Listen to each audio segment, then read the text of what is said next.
ولو أنهم أقاموا التوراة والإنجيل وما أنزل إليهم من ربهم لأكلوا من فوقهم ومن تحت أرجلهم منهم أمة مقتصدة وكثير منهم ساء ما يعملون.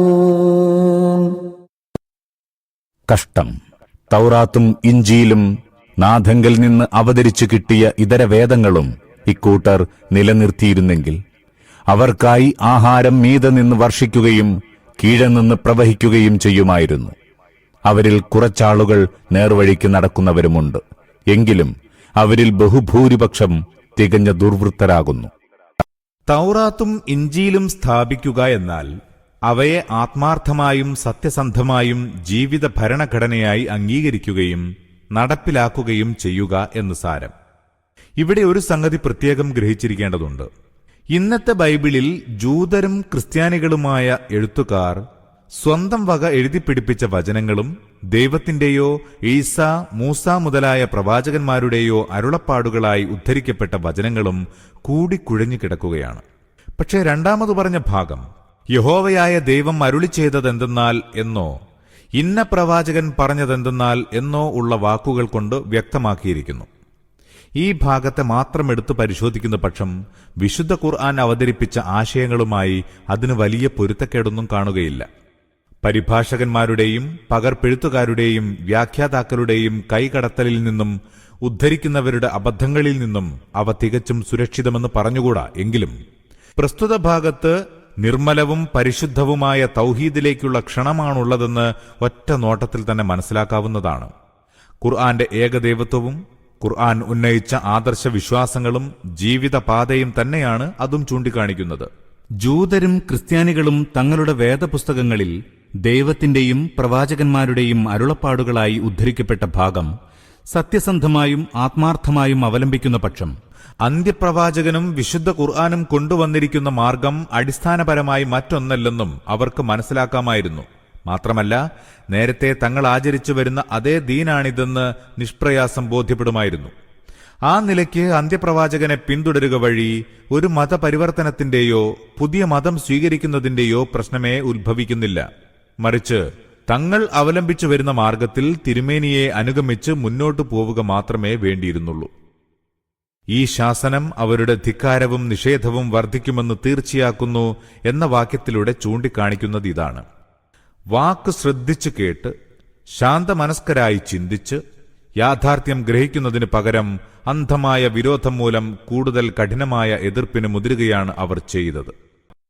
യാ അയ്യുഹർ റസൂൽ ബല്ലിഗ് മാ ഉൻസില ഇലൈക മിർ റബ്ബിക് വഇൻ ലം തഫ്അൽ ഫമാ ബല്ലഗ്ത റിസാലതഹു വല്ലാഹു യഅസിമുക മിനൻ നാസ് ഇന്നല്ലാഹ ലാ യഹ്ദിൽ ഖൗമൽ കാഫിരീൻ. അല്ലയോ ദൈവദൂത, നിന്റെ നാഥങ്കൽ നിന്ന് അവതരിച്ചു കിട്ടിയ സന്ദേശം ജനങ്ങൾക്ക് എത്തിച്ചു കൊടുക്കുക. അപ്രകാരം ചെയ്തില്ലെങ്കിൽ നീ ദൈവദൂതന്റെ ചുമതല നിറവേറ്റാത്തവനായിത്തീരുന്നു.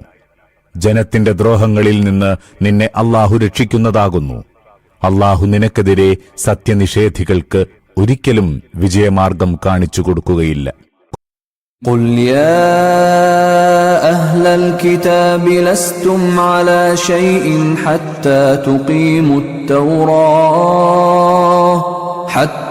تقيموا التوراة والإنجيل وما أنزل إليكم من ربكم وليزيدن كثيرا منهم ما أنزل إليك من ربك طغيانا وكفرا فلا تأس على القوم الكافرين.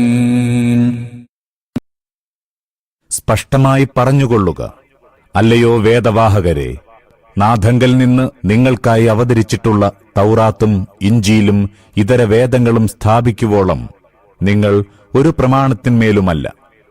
നിനക്ക് അവതീർണമായ ഈ ശാസനം അവരിലധികം ആളുകളിലും ധിക്കാരവും നിഷേധവും വർദ്ധിപ്പിക്കുമെന്നത് തീർച്ചയാകുന്നു. പക്ഷേ നിഷേധിക്കുന്നവരുടെ നിലപാടിൽ നീ ദുഃഖിക്കേണ്ടതില്ല. തൗറാത്തും ഇഞ്ചീലും സ്ഥാപിക്കുക എന്നാൽ അവയെ ആത്മാർത്ഥമായും സത്യസന്ധമായും ജീവിത ഭരണഘടനയായി അംഗീകരിക്കുകയും നടപ്പിലാക്കുകയും ചെയ്യുക എന്ന് സാരം. ഇവിടെ ഒരു സംഗതി പ്രത്യേകം ഗ്രഹിച്ചിരിക്കേണ്ടതുണ്ട്. ഇന്നത്തെ ബൈബിളിൽ ജൂതരും ക്രിസ്ത്യാനികളുമായ എഴുത്തുകാർ സ്വന്തം വക എഴുതിപ്പിടിപ്പിച്ച വചനങ്ങളും ദൈവത്തിന്റെയോ ഈസ, മൂസ മുതലായ പ്രവാചകന്മാരുടെയോ അരുളപ്പാടുകളായി ഉദ്ധരിക്കപ്പെട്ട വചനങ്ങളും കൂടിക്കുഴഞ്ഞു കിടക്കുകയാണ്. പക്ഷേ രണ്ടാമതു പറഞ്ഞ ഭാഗം യഹോവയായ ദൈവം അരുളി ചെയ്തതെന്തെന്നാൽ എന്നോ ഇന്ന പ്രവാചകൻ പറഞ്ഞതെന്തെന്നാൽ എന്നോ ഉള്ള വാക്കുകൾ കൊണ്ട് വ്യക്തമാക്കിയിരിക്കുന്നു. ഈ ഭാഗത്തെ മാത്രം എടുത്തു പരിശോധിക്കുന്ന പക്ഷം വിശുദ്ധ ഖുർആൻ അവതരിപ്പിച്ച ആശയങ്ങളുമായി അതിന് വലിയ പൊരുത്തക്കേടൊന്നും കാണുകയില്ല. പരിഭാഷകന്മാരുടെയും പകർപ്പെഴുത്തുകാരുടെയും വ്യാഖ്യാതാക്കളുടെയും കൈകടത്തലിൽ നിന്നും ഉദ്ധരിക്കുന്നവരുടെ അബദ്ധങ്ങളിൽ നിന്നും അവ തികച്ചും സുരക്ഷിതമെന്ന് പറഞ്ഞുകൂടാ. എങ്കിലും പ്രസ്തുത ഭാഗത്ത് നിർമ്മലവും പരിശുദ്ധവുമായ തൗഹീദിലേക്കുള്ള ക്ഷണമാണുള്ളതെന്ന് ഒറ്റ നോട്ടത്തിൽ തന്നെ മനസ്സിലാക്കാവുന്നതാണ്. ഖുർആന്റെ ഏകദൈവത്വവും ഖുർആൻ ഉന്നയിച്ച ആദർശ വിശ്വാസങ്ങളും ജീവിതപാതയും തന്നെയാണ് അതും ചൂണ്ടിക്കാണിക്കുന്നത്. ജൂതരും ക്രിസ്ത്യാനികളും തങ്ങളുടെ വേദപുസ്തകങ്ങളിൽ ദൈവത്തിന്റെയും പ്രവാചകന്മാരുടെയും അരുളപ്പാടുകളായി ഉദ്ധരിക്കപ്പെട്ട ഭാഗം സത്യസന്ധമായും ആത്മാർത്ഥമായും അവലംബിക്കുന്ന പക്ഷം അന്ത്യപ്രവാചകനും വിശുദ്ധ ഖുർആനും കൊണ്ടുവന്നിരിക്കുന്ന മാർഗം അടിസ്ഥാനപരമായി മറ്റൊന്നല്ലെന്നും അവർക്ക് മനസ്സിലാക്കാമായിരുന്നു. മാത്രമല്ല, നേരത്തെ തങ്ങൾ ആചരിച്ചു വരുന്ന അതേ ദീനാണിതെന്ന് നിഷ്പ്രയാസം ബോധ്യപ്പെടുമായിരുന്നു. ആ നിലയ്ക്ക് അന്ത്യപ്രവാചകനെ പിന്തുടരുക വഴി ഒരു മതപരിവർത്തനത്തിന്റെയോ പുതിയ മതം സ്വീകരിക്കുന്നതിന്റെയോ പ്രശ്നമേ ഉത്ഭവിക്കുന്നില്ല. മറിച്ച് തങ്ങൾ അവലംബിച്ചു വരുന്ന മാർഗത്തിൽ തിരുമേനിയെ അനുഗമിച്ച് മുന്നോട്ടു പോവുക മാത്രമേ വേണ്ടിയിരുന്നുള്ളൂ. ഈ ശാസനം അവരുടെ ധിക്കാരവും നിഷേധവും വർദ്ധിക്കുമെന്ന് തീർച്ചയാക്കുന്നു എന്ന വാക്യത്തിലൂടെ ചൂണ്ടിക്കാണിക്കുന്നത് ഇതാണ്. വാക്ക് ശ്രദ്ധിച്ചു കേട്ട് ശാന്തമനസ്കരായി ചിന്തിച്ച് യാഥാർത്ഥ്യം ഗ്രഹിക്കുന്നതിന് പകരം അന്ധമായ വിരോധം മൂലം കൂടുതൽ കഠിനമായ എതിർപ്പിന് മുതിരുകയാണ് അവർ ചെയ്തത്.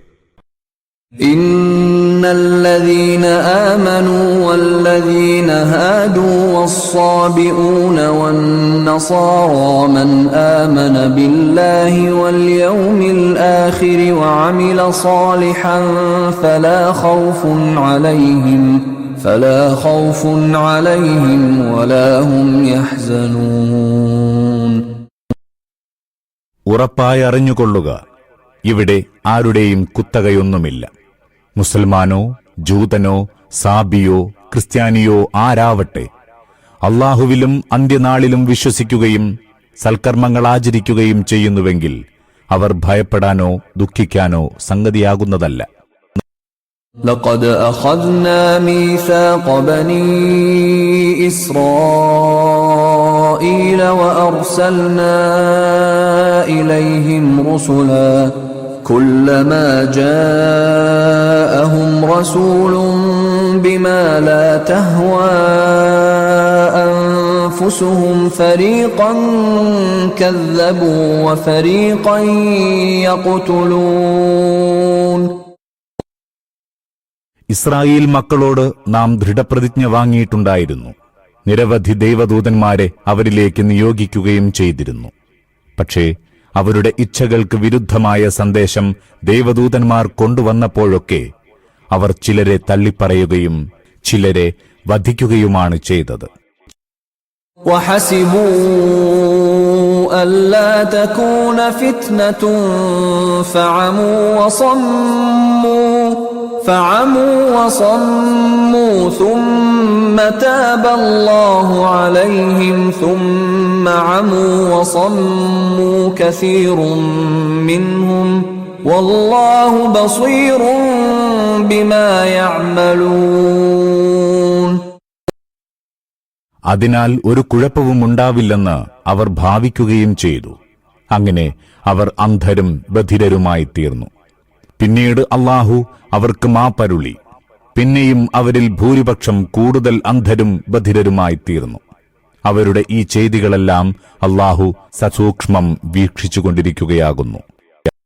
لقد كفر الذين قالوا إن الله هو المسيح ابن مريم وقال المسيح يا بني إسرائيل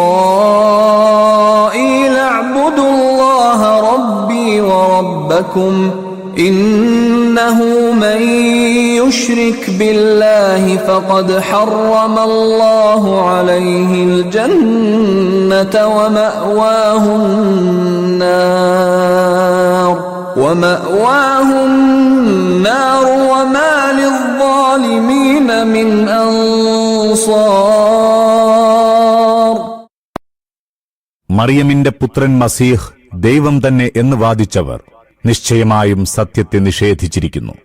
എന്നാൽ മസീഹ് പറഞ്ഞതോ, ഇസ്രായേൽ വംശമേ, എന്റെയും നിങ്ങളുടെയും നാഥനായ അല്ലാഹുവിന് ഇബാദത്ത് ചെയ്യുവിൻ എന്നത്രേ.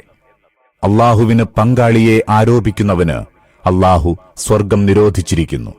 നരകമാണ് അവന്റെ വാസസ്ഥലം. അത്തരം അധർമ്മികളെ സഹായിക്കാൻ ആരും ഉണ്ടായിരിക്കുന്നതല്ല. لقد كفر الذين قالوا إن الله ثالث ثلاثة وما من إله إلا إله واحد وإن لم ينتهوا عما يقولون ليمسن الذين كفروا منهم عذاب أليم. അല്ലാഹു മൂവരിൽ ഒരുവനാകുന്നു എന്ന് വാദിച്ചവരും തീർച്ചയായും സത്യത്തെ നിഷേധിച്ചിരിക്കുന്നു. എന്തെന്നാൽ ഏകദൈവമല്ലാതെ ഒരു ദൈവവും ഇല്ല തന്നെ. ഇത്തരം വാദങ്ങളിൽ നിന്ന് വിരമിച്ചില്ലെങ്കിൽ വേദക്കാരിൽ നിഷേധികളായവരെ വേദനയേറിയ ശിക്ഷ ബാധിക്കുക തന്നെ ചെയ്യും. أفلا يتوبون إلى الله ويستغفرونه والله غفور رحيم. ഇനിയും അവർ പശ്ചാത്തപിക്കുകയും അവനോട് മാപ്പിരക്കുകയും ചെയ്യുന്നില്ലയോ? അല്ലാഹു ഏറെ മാപ്പരുളുന്നവനും ദയാപരനുമല്ലോ. ولو أنهم أقاموا التوراة